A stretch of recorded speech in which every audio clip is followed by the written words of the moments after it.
Par moins 73%. Au-delà des gros chiffres annoncés, quels impacts sociaux concrets dans nos vies à tous et à toutes, à l'échelle régionale et locale, des coupes budgétaires prévues en région Pays de la Loire? Qui es-tu et que fais-tu? Je suis Sarah Bagour, je suis facilitatrice en gouvernance partagée.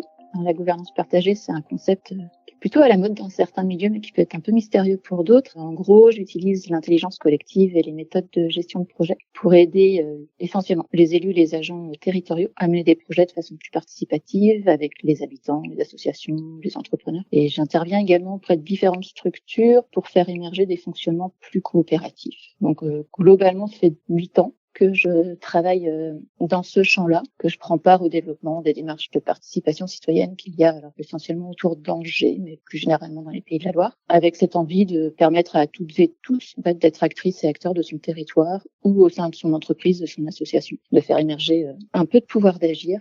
Je suis également entrepreneur salarié au sein de la coopérative OSE. OSE, c'est une coopérative d'activité et d'emploi qui est dédiée aux métiers des arts, de la culture et de la créativité à l'échelle de la région des Pays de la Loire. Et c'est une coopérative qui regroupe à peu près 80 entrepreneurs. Et je suis associée de cette scope et j'ai l'honneur d'exercer depuis 2 ans le mandat de co-gérance. Donc la co-gérance, c'est les personnes finalement qui pilotent l'entreprise. Donc c'est une fonction qui est tournante dans la coopérative. Si je te dis moins 73%, tu réponds? Eh bien, je réponds que c'est un désaveu, un sentiment de non-reconnaissance en fait des missions qui sont menées depuis des années en faveur du vivre ensemble, de la lutte contre les inégalités, de l'accompagnement du pouvoir d'agir. Je parlais tout de suite. Un désaveu aussi pour toute la mobilisation qui a pu avoir lieu ces dernières semaines. Je trouve presque ça insultant vis-à-vis de toutes ces personnes qui œuvrent au quotidien, sans compter leurs heures, par la force de la conviction, malgré des salaires qui sont bien loin d'être ceux de l'économie marchande. Plus particulièrement pour le secteur de la culture, en fait, j'ai l'impression qu'il y a une incompréhension de l'écosystème dans lequel on œuvre au quotidien.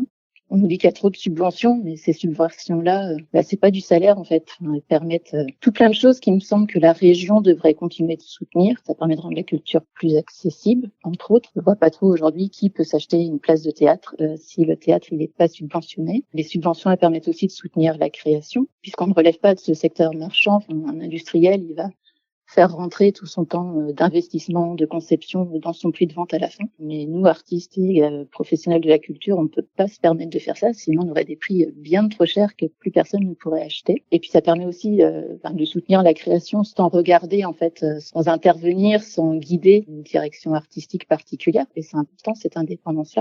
Et puis, je dirais aussi que les subventions, elles permettent de proposer des services d'accompagnement, de formation. En tout cas, la coopérative OSE, elle est surtout à ce niveau-là. Et ça relève pleinement des missions et des ambitions de la région. Si on développe nos activités, on développe de l'emploi. Si on est à plusieurs et qu'il y a du temps d'accompagnement, ça nous permet aussi de faire des projets plus en synergie. Voilà, j'ai l'impression qu'il y a une vaste mécompréhension finalement de qui on est et de comment on fonctionne. Après, il y a des enjeux là en plus assez forts quand même. Donc je me questionne sur l'avenir. Moi, je suis pas du tout une artiste, mais j'ai rejoint la coopérative OSE pour pouvoir collaborer avec des créatifs, des personnes qui me permettent de sortir un petit peu de mes œillères, de tout ce que j'ai toujours appris, l'éducation que j'ai pu recevoir et de m'orienter vers un futur souhaitable. Je suis convaincue que la culture elle a toujours été présente à plein de moments de transition. Et aujourd'hui, sans s'étaler, la démocratie ne va pas bien, les inégalités sociales ne sont pas du tout résorbées. Et puis la planète nous interpelle quotidiennement. Moi, de ce que je vois dans mon quotidien, c'est des personnes qui sont très engagées, qui souhaitent être partie prenante de ces transitions, qui y œuvrent déjà aujourd'hui. On y réfléchit quasiment tous les jours. Et donc, moins 73%, finalement, c'est un message très court-termiste qui veut dire il y a plus d'argent, donc on coupe. Mais en fait, l'enjeu, il est beaucoup plus large que ça, beaucoup plus transversal. Et puis, ça veut aussi dire finalement, chacun pour soi maintenant, quoi. Alors qu'on aurait besoin de coopération et donc de soutien. On aurait besoin d'avoir un système ou un environnement qui bouge pas trop pour que nous, on puisse se consacrer à développer la suite.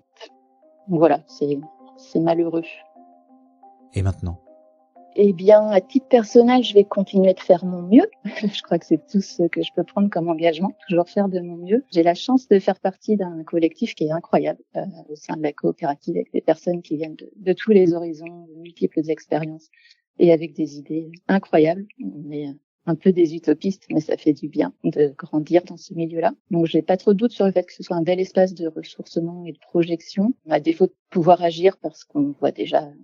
Enfin, je suis pas la seule à être concernée par des devis qui sont déjà annulés, mais voilà. À défaut de pouvoir agir, on pourra au moins lire, penser, écrire. Et Paul Ricoeur dit que c'est la première étape du pouvoir d'agir. Donc, on va garder en tout cas ces étapes-là. Ensuite, je me questionne plus globalement et peut-être un débat à ouvrir sur et maintenant comment on fait que le modèle économique de la culture, on le sait déjà depuis un petit bout de temps qu'il il est difficile et qu'il faut qu'on le travaille, qu'on ose changer la façon de faire et cette pratique.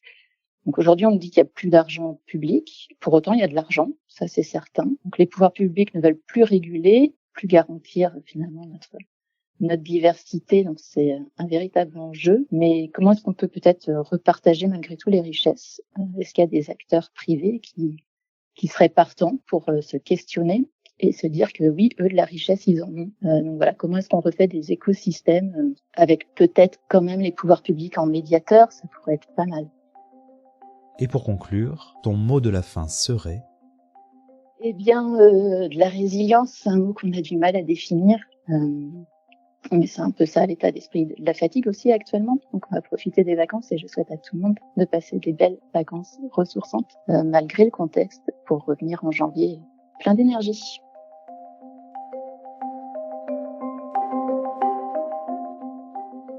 Une production Parole et compagnie.